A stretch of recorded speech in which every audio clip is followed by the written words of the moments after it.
Students നമ്മൾ ഇന്ന് discuss ചെയ്യാൻ പോകുന്ന ടോപ്പിക് എന്ന് വെച്ചാൽ റീനൽ സർക്കുലേഷൻ. അതായത് നമ്മുടെ കിഡ്നിയുടെ അകത്തേക്ക് ബ്ലഡ് സർക്കുലേറ്റ് ചെയ്യുന്ന ഫംഗ്ഷനാണ് റീനൽ സർക്കുലേഷൻ എന്ന് പറയുന്നത്. Blood vessel of the kidney are highly specialised to facilitate the function of nephron in the formation of urine. In adult during resting condition, both the kidney receive 1300 of blood per minute or about 26% of the cardiac output. അതായത് നമ്മുടെ ഒരു അഡൾട്ടിൽ rest ചെയ്യുന്ന സമയത്ത് അയാളുടെ 2 കിഡ്നിയിലേക്കും 1 മിനിറ്റിൽ പോകുന്ന ബ്ലഡിൻ്റെ amount എത്രയാണ്? ഏകദേശം 1300 ml ആണ്. അതുപോലെ തന്നെ ഇത് കാർഡിയാക് ഔട്ട്പുട്ടിൻ്റെ ഏകദേശം 26% ആണ്. അപ്പോൾ നമ്മുടെ കിഡ്നിയുടെ അകത്തേക്ക് എങ്ങനെയാണ് ഒരു ബ്ലഡ് വെസൽ എത്തുന്നത്? അബ്ഡോമിനൽ അയോട്ട, അതായത് നമ്മുടെ ലാർജസ്റ്റ് ആർട്ടറി ഏതാണ്? അയോട്ടയാണ്. അപ്പോൾ ഈ അബ്ഡോമിനൽ അയോട്ട എന്തായിട്ട് മാറും? റീനൽ ആർട്ടറി ആയിട്ട് മാറും.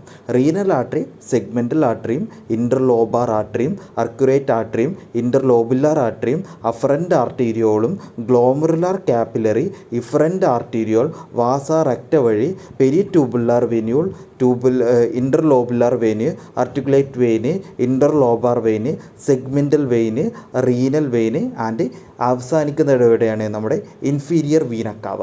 അപ്പോൾ ആ ഫ്ലോ ചാർട്ട് എന്നൊന്ന് ഓർത്ത് വെക്കുക. ഇത് ഇമ്പോർട്ടൻ്റ് ആണ് ഫ്ലോ ചാർട്ട്.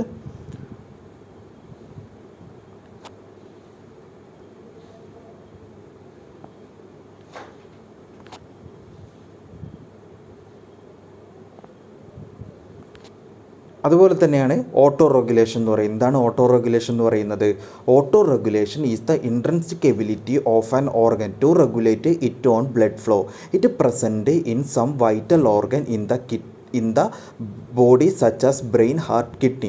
അതായത് നമ്മുടെ എല്ലാ ശരീരത്തിലെ വൈറ്റൽ ഓർഗൻസിന് എന്തൊരു കപ്പാസിറ്റി ഉണ്ട്, അല്ലെങ്കിൽ ഒരു കേപ്പബിലിറ്റി ഉണ്ട്. എന്താണ്? അതിന് സ്വന്തം ബ്ലഡ് ഫ്ലോ റെഗുലേറ്റ് ചെയ്യാൻ വേണ്ടിയിട്ട് പറ്റും. അപ്പോൾ മാസീവായിട്ടൊരു ബ്ലഡ് ലോസ് വന്നാലും എന്താണ്, കുറച്ച് സമയത്തേക്ക് ആ വൈറ്റൽ ഓർഗൻ എങ്ങനെയാണ് പിടിച്ചു നിൽക്കുന്നത്? ഈ ഓട്ടോ റെഗുലേഷൻ വഴി. അതുപോലെ തന്നെ എന്താണ്, ശരീരത്തിൽ പെട്ടെന്ന് ബ്ലഡ് പ്രഷർ കൂടിയാലും പെട്ടെന്ന് എന്ത് പറ്റുന്നില്ല, ഈ വൈറ്റൽ ഓർഗൻസിൻ്റെ ഫങ്ഷന് ബുദ്ധിമുട്ട് വരുന്നില്ല. കാരണം എന്താണ്? അത് ഓട്ടോ റെഗുലേഷൻ ഉള്ളത് കൊണ്ടാണ് ഈ വൈറ്റൽ ഓർഗൻസിൻ്റെ പ്രവർത്തനത്തെ അത് ബാധിക്കാത്തത്. ഒരു ഇമ്പോർട്ടൻ്റ് ആയ ടോപ്പിക്കാണ് യൂറിൻ ഫോർമേഷൻ. യൂറിൻ ഫോർമേഷൻ എന്നാൽ എന്താണ്? നമ്മുടെ യൂറിൻ ഫോം ചെയ്യുന്ന ആ പ്രോസസ്സിനെയാണ് യൂറിൻ ഫോർമേഷൻ എന്ന് പറയുന്നത്. അപ്പോൾ എന്താണ് യൂറിൻ ഫോർമേഷൻ എന്ന് പറയുന്നത്? അതിൻ്റെ ഡെഫിനിഷൻ എന്താണ്? Urine formation is the blood cleaning function.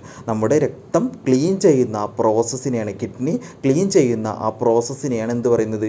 Urine formation. അല്ലെങ്കിൽ നമ്മുടെ രക്തം ക്ലീൻ ചെയ്ത് അതിലുണ്ടാകുന്ന വേസ്റ്റ് പ്രൊഡക്റ്റ് യൂറിൻ വഴി നമ്മുടെ ശരീരത്തിൽ നിന്ന് പുറത്തേക്ക് പോകുന്നു. Normally about 1300 ml of blood enter the kidney. നമ്മൾ നേരത്തെ പറഞ്ഞതുപോലെ തന്നെ 1 മിനിറ്റിൽ ഏകദേശം 2 കിഡ്നിയിലേക്കും 1300 ml ബ്ലഡ് 1 മിനിറ്റിൽ നമ്മുടെ കിഡ്നിയുടെ അകത്തേക്ക് പോകുന്നുണ്ട്.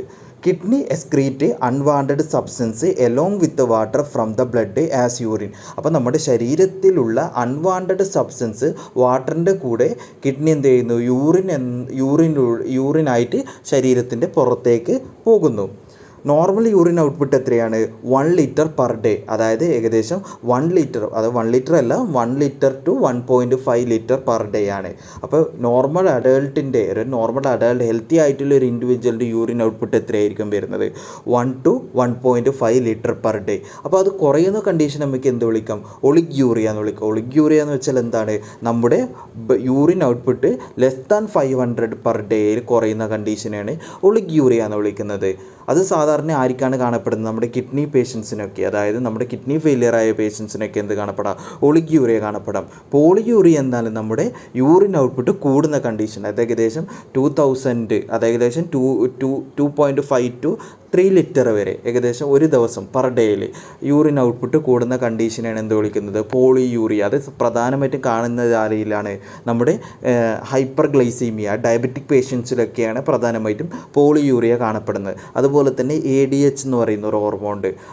നമ്മുടെ ADH വാസോപ്രസിൻ എന്നൊക്കെ പറയുന്ന പോസ്റ്റീരിയർ പിറ്റ്യൂട്ടറിന് സെക്രീറ്റ് ചെയ്യുന്ന ഒരു ഹോർമോൺ ഉണ്ട്. അതിൻ്റെ ലാക്ക്, അത് നമ്മുടെ ശരീരത്തിൽ സെക്രീറ്റ് ചെയ്യുന്നില്ലെങ്കിൽ എന്ത് സംഭവിക്കാം? നമുക്ക് പോളിയൂറിയ കാണപ്പെടാം. അടുത്തത് പ്രോസസ്സ് ഓഫ് യൂറിൻ ഫോർമേഷൻ. പ്രധാനമായും 3 പ്രോസസ്സാണ് യൂറിൻ ഫോർമേഷൻ ഉള്ളത്. ഏതൊക്കെയാണ്? അതായത് 3 പ്രോസസ്സിലൂടെയാണ് യൂറിൻ ഫോം ചെയ്യുന്നത്. അതിലൊന്നാമത്തെ ഏതാണ്? Glomerular filtration. രണ്ടാമത്തേത് ട്യൂബുലാർ റീഅബ്സോർപ്ഷൻ. നാലാമത് ട്യൂബുലാർ സെക്രീഷൻ. അപ്പോൾ ഒന്നാമത്തേത് ഏതാണ്? Glomerular filtration. എന്താണ് ഗ്ലോമറുലാർ ഫിൽട്രേഷൻ എന്ന് പറയുന്നത്? അപ്പോൾ അതിൻ്റെ ഡെഫിനിഷൻ എന്താണ്? ഗ്ലോമറുലാർ ഫിൽട്രേഷൻ എന്ന് പറയുന്നത്, glomerular filtration is the process of by which the blood is filtered by passing through the glomerular capillary by filtration membrane. അപ്പോൾ ഗ്ലോമറുലാർ ഫിൽട്രേഷൻ ഏറ്റവും ഇമ്പോർട്ടൻ്റ് ആയിട്ടുള്ള ഒരു ടോപ്പിക്കാണ്. അതുപോലെ തന്നെ എന്താണ്, ഇത് വൺ വേർഡായിട്ടും ഡെഫിനിഷനായിട്ടും സാധാരണയായി ചോദിക്കാറുണ്ട്. അതായത് ഗ്ലോമറുലാർ ഫിൽട്രേഷൻ എന്ന് വെച്ചാൽ എന്താണ്? നമ്മുടെ ബ്ലഡ് ഗ്ലോമറുലാർ കാപ്പിലറിയിലൂടെ പാസ് ചെയ്യുമ്പോൾ ഫിൽട്രേഷൻ മെംബ്രെയിൻ എന്ത് ചെയ്യും? ഫിൽട്രേഷൻ മെംബ്രെയിൻ ആ ബ്ലഡിനെ ഫിൽട്ടർ ചെയ്യും. അപ്പോൾ അതിനെയാണ് എന്ത് വിളിക്കുന്നത്? ഗ്ലോമറുലാർ ഫിൽട്രേഷൻ എന്ന് വിളിക്കുന്നത്. It is the first process of urine formation. അപ്പോൾ നമ്മുടെ യൂറിൻ ഫോർമേഷൻ്റെ ആദ്യത്തെ പ്രോസസ്സ് കൂടിയാണ് എന്താണ്? ഗ്ലോമറുലാർ ഫിൽട്രേഷൻ എന്ന് പറയുന്നത്. അടുത്തത് ഫിൽട്രേഷൻ മെംബ്രെയിൻ. നമ്മൾ നേരത്തെ പറഞ്ഞു ഫിൽട്രേഷൻ മെംബ്രെയിൻ എന്താണ്? നമ്മുടെ ഫിൽട്രേഷൻ മെംബ്രെയിൻ ഉണ്ടാക്കിയിരിക്കുന്നത് 3 ലെയേഴ്സിനെ കൊണ്ടാണ്. ഏതൊക്കെയാണ്? It is formed by 3 layers: glomerular capillary membrane, basement membrane, visceral layer of the Bowman's capsule. അതായത് ഗ്ലോമറുലാർ കാപ്പിലറി ഉണ്ടല്ലോ, ആ കാപ്പിലറിൻ്റെ മെംബ്രെയിൻ. കാപ്പിലറി എന്ന് വെച്ചാൽ എന്താണ്? ഒരു ബ്ലഡ് വെസലിൻ്റെ ഏറ്റവും സ്മോളസ്റ്റ് ബ്ലഡ് വെസൽ എന്ന് വിളിക്കുക. അപ്പോൾ ആ കാപ്പിലറിയുടെ ആ മെംബ്രെയിൻ. അതുപോലെ തന്നെ ബേസ്മെൻറ്റ്, അത് തൊട്ട് താഴെയായിട്ട് വരുന്ന ബേസ്മെൻറ്റ് മെംബ്രെയിൻ. അടുത്തത് ബൊമാൻസ് ക്യാപ്സ്യൂൾ. നമ്മുടെ നെഫ്രോണിൻ്റെ ഒരു പാർട്ടാണ് ബൊമാൻസ് ക്യാപ്സ്യൂൾ എന്ന് പറയുന്നത്. അതിൻ്റെ വിസറൽ ലെയർ, ഏറ്റവും പുറത്ത് കാണപ്പെടുന്ന ലെയർ, അതിൻ്റെ വിസറൽ. അപ്പോൾ 3 ലെയേഴ്സ് കൊണ്ടാണ് എന്തുണ്ടാക്കിയിരിക്കുന്നത്? ഫിൽട്രേഷൻ മെംബ്രെയിൻ ഉണ്ടാക്കിയിരിക്കുന്നത്. അടുത്തത് ഗ്ലോമറുലാർ കാപ്പിലറി മെംബ്രെയിൻ. അപ്പോൾ എന്താണ് glomerular capillary membrane? Glomerular capillary membrane is formed by single layer of endothelial cells which are attached to the basement membrane. Glomerular capillary membrane എങ്ങനെയാണ് ഉണ്ടാക്കിയിരിക്കുന്നത്? Single layer of endothelial സെൽസിനെ കൊണ്ടാണ് glomerular capillary membrane ഉണ്ടാക്കിയിരിക്കുന്നത്. അതുപോലെ തന്നെ അതെന്താണ്? അത് എവിടെയായിട്ട് attach ചെയ്തിരിക്കുന്നു? നമ്മുടെ ബേസ്മെൻറ്റ് മെംബ്രെയിനുമായിട്ട് അറ്റാച്ച് ചെയ്തിരിക്കുന്നത്. അടുത്തതാണ് the capillary membrane has many pores called filtration pores which is diameter of 0.1 micrometre. അതുപോലെ തന്നെ ഈ ഫിൽട്രേഷൻ മെമ്പറിന് ചെറിയ സുഷിരങ്ങൾ ഉണ്ടാകും, അതാണ് പോർസ് എന്ന് പറയുന്നത്. അപ്പോൾ അതിൻ്റെ ഡയമീറ്റർ എത്രയാണ്? 0.1 മൈക്രോമാണ്. അപ്പോൾ സാധാരണയായിട്ട് എന്ത് സംഭവിക്കും? നമ്മുടെ ബ്ലഡിലുള്ള എല്ലാ പാർട്ടിക്കിൾസും ഈ ഫിൽട്രേഷൻ മെമ്പറിൻ ഫിൽട്ടർ ചെയ്യും. നമ്മുടെ ബ്ലഡിലുള്ള എല്ലാം എന്താ? ഈ ഫിൽട്രേഷൻ മെമ്പറിൻ അൺവാണ്ടഡ് സബ്സ്റ്റൻസ് ആയാലും വാണ്ടഡ് സബ്സ്റ്റൻസ് ആയാലും ബ്ലഡിലുള്ള എല്ലാം ഫിൽട്ടർ ചെയ്യും. Expect plasma protein. നമ്മൾ നേരത്തെ പഠിച്ച പ്ലാസ്മ പ്രോട്ടീൻ എന്തുണ്ട്? നമ്മൾ നേരത്തെ പറഞ്ഞത് പ്ലാസ്മ പ്രോട്ടീൻ്റെ മോളിക്കുലർ സൈസ് ലാർജ് ആണ്. അതുകൊണ്ട് പ്ലാസ്മ പ്രോട്ടീൻ സാധാരണയായി ഫിൽട്രേഷൻ മെമ്പറൈൻ വഴി ഫിൽട്ടർ ചെയ്യപ്പെടാറില്ല. അത് ബ്ലഡിലുള്ള ആ കാപ്പിലറിയിൽ തന്നെ, ഗ്ലോമറുലാർ കാപ്പിലറിയിൽ തന്നെ അവിടെ നിൽക്കും. അപ്പോൾ എന്ത് സംഭവിക്കും? അവിടെ ഒരു കൊളോയിഡൽ ഓസ്മോട്ടിക് പ്രഷർ ക്രിയേറ്റ് ചെയ്യും. അപ്പോൾ സാധാരണയായിട്ട് കിഡ്നി ഡിസീസസ് വരുന്ന പേഷ്യൻസിൽ എന്ത് സംഭവിക്കും? ഈ ഫിൽട്രേഷൻ പോറിൻ്റെ സൈസ് ഇൻക്രീസ് ചെയ്യും. അതുവഴി നമ്മുടെ പ്ലാസ്മ പ്രോട്ടീൻ നഷ്ടപ്പെടുകയും ചെയ്യുന്നു. പ്ലാസ്മ പ്രോട്ടീൻ നമ്മുടെ ശരീരത്തിൽ നിന്ന് നഷ്ടപ്പെട്ടാൽ എന്തായിരിക്കും സംഭവിക്കുന്നത്? നമ്മുടെ കൊളോയിഡൽ ഓസ്മോട്ടിക് പ്രഷർ ഇല്ലാതാകുകയും നമ്മുടെ ഫ്ലൂയിഡിന്, നമ്മുടെ ബ്ലഡിൻ്റെ ആ ഓസ്മോട്ടിക് പ്രഷർ ഇല്ലാതായിട്ട് നമ്മുടെ ഇൻട്രസ്റ്റീഷ്യൽ സ്പേസിലേക്ക് ബ്ലഡിലുള്ള ഫ്ലൂയിഡ് നമ്മുടെ സെൽസിൻ്റെ ഇടയിലേക്ക് എത്തുകയും അതുപോലെ തന്നെ എന്ത് കാണപ്പെടാം? എഡിമയൊക്കെ കാണപ്പെടാം. അപ്പോൾ സാധാരണയായിട്ട് റീനൽ ഡിസീസ് ഉള്ള പേഷ്യൻസിലും കിഡ്നി ഫെയിലിയർ ആയിട്ടുള്ള പേഷ്യൻസിലും എന്ത് കാണപ്പെടാം? എഡിമ കാണപ്പെടാം. അതിനുള്ള കാരണം എന്താണ്? നമ്മുടെ ഈ കൊളോയിഡൽ ഓസ്മോട്ടിക് പ്രഷർ ഇല്ലാതാവുന്നത് കൊണ്ടാണ്. Basement membrane of the glomerular capillary and basement membrane of the visceral layer of the Bowman's capsule fuse together. അതായത് നമ്മുടെ ഗ്ലോമറുലാർ കാപ്പിലറിയുടെ ബേസ്മെൻറ്റ് മെമ്പറൈനും വിസറൽ, അതായത് ബൊമാൻസ് ക്യാപ്സ്യൂളിൻ്റെ visceral layer of the Bowman's ക്യാപ്സ്യൂളിൻ്റെ basement മെമ്പറൈനും തമ്മിൽ ഫ്യൂസ് ചെയ്തിരിക്കുന്നു അല്ലെങ്കിൽ അറ്റാച്ച് ചെയ്തിരിക്കുന്നു. അപ്പോൾ അതിനെയാണ് എന്ത് വിളിക്കുന്നത്? ബേസ്മെൻറ്റ് മെമ്പറൈൻ എന്ന് പറയുന്നത്. അടുത്തതാണ് visceral layer of the Bowman's capsule. The layer is formed by a single layer of flattened epithelial cells. അതുപോലെ തന്നെ എന്താണ്? Visceral layer of Bowman's capsule എങ്ങനെയാണ് ഫോം ചെയ്തിരിക്കുന്നത്? By a single layer of flattened epithelial cells. on the basement membrane. Each cell connected with the basement membrane by a cytoplasmic extension called FET. അടുത്തതാണ് ultrafiltration. അത് glomerular ഫിൽട്രേഷനെ മറ്റൊരു പേരും കൂടി പറയാറുണ്ട്. അതെന്താണ്? Ultrafiltration. എന്തുകൊണ്ടാണ് അൾട്രാ ഫിൽട്രേഷൻ എന്ന് പറയുന്നത് നമുക്ക് നോക്കാം. Glomerular filtration is also called ultrafiltration because even the minute particle are filtered but the plasma protein are not filtered due to the large molecular size. നമ്മൾ നേരത്തെ already പറഞ്ഞായിരുന്നു, നമ്മുടെ plasma പ്രോട്ടീൻ്റെ large size കൊണ്ട് എന്താണ് നമ്മുടെ ബ്ലഡിലുള്ള എല്ലാ പാർട്ടിക്കിളും filter ചെയ്യും, expect plasma protein. Glomerular filtrate contain all substance present in the plasma expect the plasma protein. നമ്മുടെ ഗ്ലോമറുലാർ ഫിൽട്രേറ്റ് എന്തായിരിക്കും ഫിൽട്രേറ്റ്, ആ ഫിൽട്ടർ ചെയ്യപ്പെടുന്ന ഫ്ലൂയിഡിനെയാണ് ഗ്ലോമറുലാർ ഫിൽട്രേറ്റ് എന്ന് പറയപ്പെടുന്നത്. അപ്പോൾ ആ ഫിൽട്രേറ്റിൽ എല്ലാ കണ്ടൻറ്റും ഉണ്ട്, എക്സ്പെക്റ്റ് എന്തുണ്ടാവും? നമ്മുടെ പ്ലാസ്മ പ്രോട്ടീൻ ഉണ്ടാകില്ല. അടുത്തത് ഗ്ലോമറുലാർ ഫിൽട്രേഷൻ റേറ്റ്. ഇത് ഏറ്റവും ഇമ്പോർട്ടൻ്റ് ആണ്. ഇത് സാധാരണ ഡെഫിനിഷനായിട്ട് ചോദിക്കരുത്. എന്താണ് ഗ്ലോമറുലാർ ഫിൽട്രേഷൻ റേറ്റ് എന്ന് പറയുന്നത്? Glomerular filtration rate is defined as the total quantity of filtration formed in all the nephrons of both kidney in A given unit of time. GFR amount of filtrate is formed in the all the nephron of both kidney in 1 minute. അപ്പോൾ 2 ഡെഫിനിഷനുണ്ട്. അതിൽ ഏറ്റവും സിമ്പിളായിട്ടുള്ള definition നിങ്ങളെടുത്ത് എക്സാമിന് എഴുതിയാൽ മതി. അതായത് 1 മിനിറ്റിൽ നമ്മുടെ എല്ലാ നെഫ്രോണിലും ഫോം ചെയ്യുന്ന അല്ലെങ്കിൽ നമ്മുടെ എല്ലാ നെഫ്രോണും കൂടിയിട്ട് ഫിൽട്ടർ ചെയ്യുന്ന ആ ഫിൽട്രേഷനെയാണ് അല്ലെങ്കിൽ ആ ഫിൽട്ടർ ചെയ്യുന്ന ഫംഗ്ഷനെയാണ് എന്ത് വിളിക്കുന്നത്? ഗ്ലോമറുലാർ ഫിൽട്രേഷൻ റേറ്റ് എന്ന് പറയുന്നത്. ആ ഫിൽട്ടർ ചെയ്യുന്ന റേറ്റ്, എല്ലാ നെഫ്രോണും കൂടിയിട്ട് ഫിൽട്ടർ ചെയ്യുന്ന ആ ഫിൽട്രേറ്റിൻ്റെ ആ റേറ്റിനെയാണ് എന്ത് വിളിക്കുന്നത്? ഗ്ലോമറുലാർ ഫിൽട്രേഷൻ റേറ്റ് എന്ന് പറയുന്നത്. അപ്പോൾ ഗ്ലോമറുലാർ ഫിൽട്രേഷൻ റേറ്റ് എത്രയാണ്? 125 ml/min. ഓർത്ത് വെച്ചോളൂ, 125 ml/minനാണ്. 1 മിനിറ്റിൽ ഏകദേശം 125 ml എത്രയാണ്? ഫിൽട്രേറ്റ് ഉണ്ടാകുന്നുണ്ട്. അതുപോലെ തന്നെ അത് ഡേയിലേക്ക് എടുത്താൽ എത്രയായിരിക്കും വരുന്നത്? 180 ലിറ്റർ/ഡേ.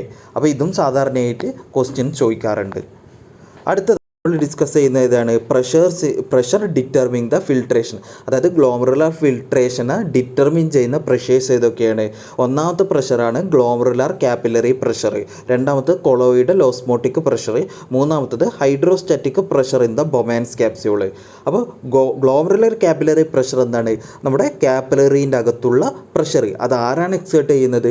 ആ കാപ്പിലറിൻ്റെ അകത്ത് എന്തുണ്ട്? ബ്ലഡ് ഉണ്ട്. ആ ബ്ലഡ് എക്സേർട്ട് ചെയ്യുന്ന പ്രഷറാണ്, ആ കാപ്പിലറിയിലേക്ക് എക്സേർട്ട് ചെയ്യുന്ന പ്രഷറാണ് എന്ത് പറയുന്നത്? ഗ്ലോമറുലാർ കാപ്പിലറി പ്രഷർ എന്ന് വിളിക്കുന്നത്.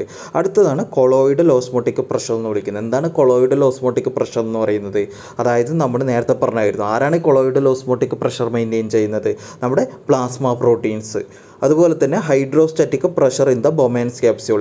നമ്മുടെ ബൊമാൻസ് ക്യാപ്സ്യൂളിലുള്ള ഹൈഡ്രോസ്റ്റാറ്റിക് പ്രഷർ, ഇത് ആരാണ് ഈ പ്രഷർ ഉണ്ടാക്കി കൊടുക്കുന്നത്? നമ്മുടെ ആ ഫിൽട്രേറ്റ്, അതായത് നമ്മുടെ ഫിൽട്ടർ മെംബ്രെയിൻ ഫിൽട്ടർ ചെയ്തിട്ടുണ്ടാകുന്ന ആ ഫിൽട്രേറ്റ് ആണ് ബൊമാൻസ് ക്യാപ്സ്യൂളിലേക്ക് ഹൈഡ്രോസ്റ്റാറ്റിക് പ്രഷർ കൊടുക്കുന്നത്. അടുത്തതാണ് ഒന്നാമത്തെ എന്താണ് നോക്കാം? Glomerular capillary pressure. Glomerular capillary pressure is the pressure exerted by the blood in the glomerular capillary. It is about 60 mmHg and varies between 45 to 70 mmHg. സാധാരണയായിട്ട് അതിൻ്റെ normal value എത്രയാണ്? 60 mmHgയാണ്. അത് normal value ആയിട്ട് നിൽക്കാറില്ല, അതിൻ്റെ റേഞ്ചാണ് സാധാരണയായിട്ട് പറയുന്നത്. എത്രയാണ് വരുന്നത്? 45 to 70 mmHg ആണ് പറയുന്നത്. It is the highest capillary pressure on the body. അപ്പോൾ നമ്മുടെ ശരീരത്തിലെ ഹയസ്റ്റ് കാപ്പിലറി പ്രഷർ എത്രയാണ് അല്ലെങ്കിൽ എവിടെയാണ് കാണപ്പെടുന്നത്? നമ്മുടെ ഗ്ലോമറുലാർ കാപ്പിലറിയിലാണ് കാണപ്പെടുന്നത്. അത് ഏറ്റവും ഹയസ്റ്റ് പ്രഷർ എത്രയാണ് കാണപ്പെടുന്നത്? ഏകദേശം 45 to 70 mmHg ആയിട്ടാണ് കാണപ്പെടുന്നത്. അപ്പോൾ ഇതെന്താണ്?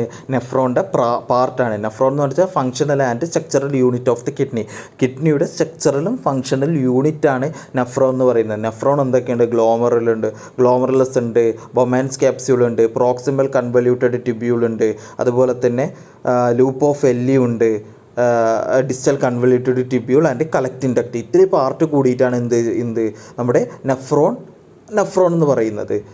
അപ്പോൾ നെഫ്രോണിൻ്റെ പിക്ചർ സാധാരണയായിട്ട് അനട്ടമിയിലൊക്കെ ചോദിക്കാറുണ്ട്. അപ്പോൾ അടുത്തതാണ് hydrostatic pressure in the Bowman's capsule. It is the pressure exerted by the filtrate in the Bowman's capsule. അപ്പോൾ ബൊമാൻസ് ക്യാപ്സ്യൂളിലുള്ള ഫിൽട്രേറ്റ് എക്സേർട്ട് ചെയ്യുന്ന പ്രഷറാണ് എന്ത് ഹൈഡ്രോസ്റ്റാറ്റിക് പ്രഷർ എന്ന് പറയുന്നത്. It is called capsular pressure. ഇതിന് എന്തും കൂടി വിളിക്കുന്നത് ക്യാപ്സുലാർ പ്രഷർ എന്നും കൂടി വിളിക്കേണ്ട. അത് എത്രയാണ്? It is about 50 mm Hg. അതിന് എത്രയാണ് വരുന്നത്? 15 mm Hg ആയിട്ടാണ് വരുന്നത്. അപ്പോൾ സാധാരണ നിങ്ങൾ നമ്മുടെ യൂറിൻ ഫോർമേഷനിൽ ഒന്നാമത്തെ ഏതാണ് വരുന്നത്? യൂറിൻ ഫോർമേഷനിൽ ഗ്ലോമറുലാർ ഫിൽട്രേഷന്. അപ്പോൾ ഗ്ലോമറുലാർ ഫിൽട്രേഷൻ എടുത്തു നോക്കിയാൽ നിങ്ങൾ ആദ്യം ഹെഡിങ് ഇടുക, അതിന് താഴെ ഈ കാര്യങ്ങളൊക്കെ എഴുതേണ്ടി വരും.